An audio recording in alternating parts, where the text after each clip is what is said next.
Assalamualaikum warahmatullahi wabarakatuh. Perkenalkan, saya Fitria Kriani dengan NIM SSI 2023-03529. Pada kesempatan ini, saya akan mempresentasikan hasil review jurnal yang berjudul Analisis Big Data Beasiswa KIPK menggunakan Key-Means Clustering karya Devi Febrianti, Tarjon David, dan Gunandi Widi Nursahyo. Jurnal ini membahas bagaimana teknologi data mining dapat dimanfaatkan untuk membantu proses seleksi beasiswa KIPK agar lebih objektif, cepat, dan tepat sasaran. Latar belakang masalah. Penelitian ini diawali dari adanya program KIPK atau Kartu Indonesia Pintar Kuliah yaitu bantuan pemerintahan yang diberikan kepada mahasiswa dari keluarga yang kurang mampu agar tetap bisa melanjutkan pendidikan ke perguruan tinggi. Namun, dalam pelaksanaannya, proses seleksi penerima beasiswa masih sering dilakukan secara manual. Hal ini menyebabkan proses seleksi menjadi kurang efisien karena membutuhkan waktu lama dan juga berpotensi menimbulkan subjektivitas dalam penilaian. Selain itu, jumlah pendaftar yang banyak membuat pihak kampus ini kesulitan dalam menentukan penerima yang benar-benar layak mendapatkan beasiswa itu. Oleh karena itu, dibutuhkan sebuah solusi yang dapat membantu proses pengolahan data secara otomatis. Melalui penelitian ini, penulis menggunakan big data dan algoritma Key-Means Clustering untuk mengelompokkan calon penerima beasiswa berdasarkan kondisi akademik, ekonomi, dan prestasi hingga hasil seleksi menjadi lebih transparan dan tepat sasaran. Rumusan masalah. Berdasarkan latar belakang tersebut, penelitian ini memiliki beberapa rumusan masalah. Pertama, bagaimana penerapan algoritma Key-Means Clustering dalam menganalisis data penerima beasiswa KIPK. Kedua, bagaimana cara pengelompokan calon penerima berdasarkan faktor akademik, ekonomi, dan prestasi yang dimiliki masing-masing mahasiswa. Ketiga, bagaimana menentukan kelompok mahasiswa yang layak dan tidak layak menerima beasiswa berdasarkan hasil clustering. Selanjutnya, penelitian ini juga membahas bagaimana implementasi software WK dalam membantu proses pengolahan data penerima beasiswa. Dan yang terakhir, apakah metode Key-Means mampu meningkatkan objektivitas dan efisiensi dalam proses seleksi penerimaan beasiswa KIPK. Dari rumusan masalah tersebut dapat dilihat bahwa penelitian ini tidak hanya fokus pada teori, tetapi juga pada implementasi langsung menggunakan software untuk membantu pengambilan keputusan. Batasan masalah. Agar penelitian lebih terarah, penulis memberikan beberapa batasan masalah, yaitu variabel yang digunakan dalam penelitian ini meliputi kepemilikan KIPK, KIS atau PKH, SKTM, nilai raport, penghasilan orang tua, jumlah tanggungan keluarga, serta prestasi akademik maupun non-akademik. Kemudian, metode yang digunakan hanya berfokus pada algoritma Key-Means Clustering tanpa membandingkan dengan metode lain. Lalu, data yang digunakan berasal dari 479 pendaftar beasiswa KIPK di Universitas Prima Nusantara Bukit Tinggi pada tahun 2024. Yang selanjutnya, hasil pengelompokan dibagi menjadi dua klaster, yaitu kelompok layak dan tidak layak menerima beasiswa KIPK. Sedangkan untuk proses implementasi dan pengolahan data ini dilakukan menggunakan software WK. Dan jadi dengan adanya pembatasan masalah ini, penelitian ini menjadi lebih fokus sehingga proses analisis data dapat dilakukan dengan lebih jelas dan terarah. Tujuan penelitian. Penelitian ini memiliki beberapa tujuan utama. Yang pertama adalah menganalisis data penerima beasiswa KIPK menggunakan metode Key-Means Clustering. Kemudian penelitian juga bertujuan untuk mengidentifikasi pola dan karakteristik penerima berdasarkan faktor akademik, ekonomi, dan prestasi.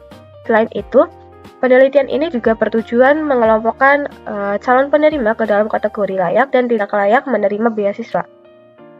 Penulis juga mengimplementasikan software WK untuk membantu proses clustering agar pengolahan data menjadi lebih mudah dan akurat.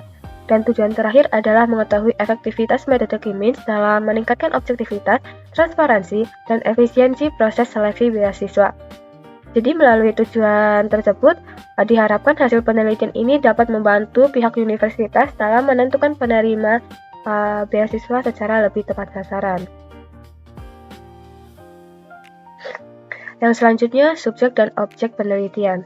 Subjek dalam penelitian ini adalah 479 calon pendaftar beasiswa KIPK di Universitas Bima Nusantara Bukit Tinggi tahun akademik 2024. Sedangkan untuk objek penelitiannya adalah data atribut dari masing-masing pendaftar yang nantinya akan diolah menggunakan algoritma K-means clustering.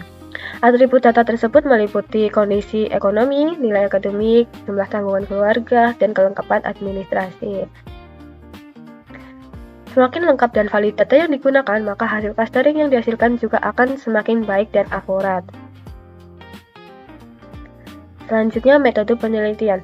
Dalam penelitian ini, terdapat beberapa tahapan metode penelitian yang dilakukan. Tahap pertama adalah identifikasi masalah dan studi literatur untuk memahami permasalahan serta mencari referensi dari penelitian sebelumnya. Setelah itu, dilakukan pengumpulan data penerima beasiswa KIPK yang nantinya akan digunakan dalam proses analisis. Kemudian, data diolah terlebih dahulu sebelum masuk ke tahap clustering, dan pada tahap ini dilakukan pembersihan data agar hasil analisis itu lebih optimal. Selanjutnya, data diproses menggunakan software WK dengan algoritma K-means clustering. Dan tahap terakhir adalah analisis hasil clustering untuk melihat kelompok mahasiswa yang layak dan tidak layak menerima beasiswa. Melalui tahapan tersebut, proses pengolahan data menjadi lebih sistematis dan hasil yang diperoleh juga lebih mudah dianalisis. Selanjutnya, hasil utama penelitian. Hasil penelitian menunjukkan bahwa terdapat 479 data mahasiswa yang berhasil dianalisis menggunakan metode K-means clustering. Dari hasil tersebut, terbentuk dua klaster utama. Klaster pertama berisi 333 mahasiswa yang dianggap tidak tepat sasaran untuk menerima beasiswa KIPK. Sedangkan klaster kedua berisi 146 mahasiswa yang dinilai layak menerima beasiswa KIPK.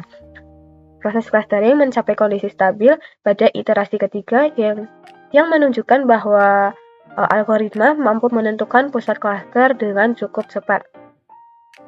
Mahasiswa yang termasuk dalam kelompok layak memiliki beberapa karakteristik seperti nilai raport di atas 85, jumlah tanggungan keluarga lebih dari 3 orang, dan memiliki kelengkapan dokumen administrasi beasiswa.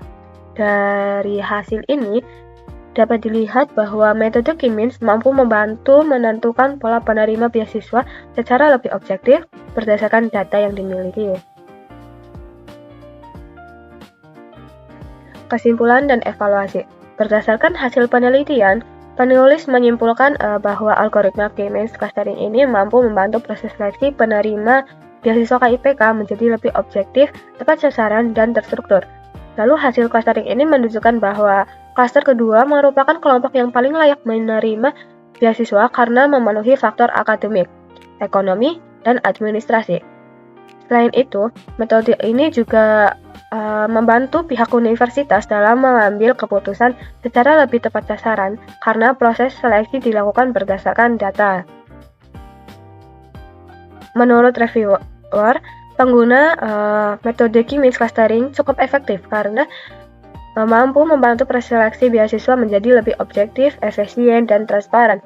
Selain itu, hasil penelitian ini juga dapat dijadikan dasar pengambilan keputusan yang lebih tepat sasaran, sehingga dapat mendukung pemerataan akses pendidikan bagi mahasiswa yang membutuhkan.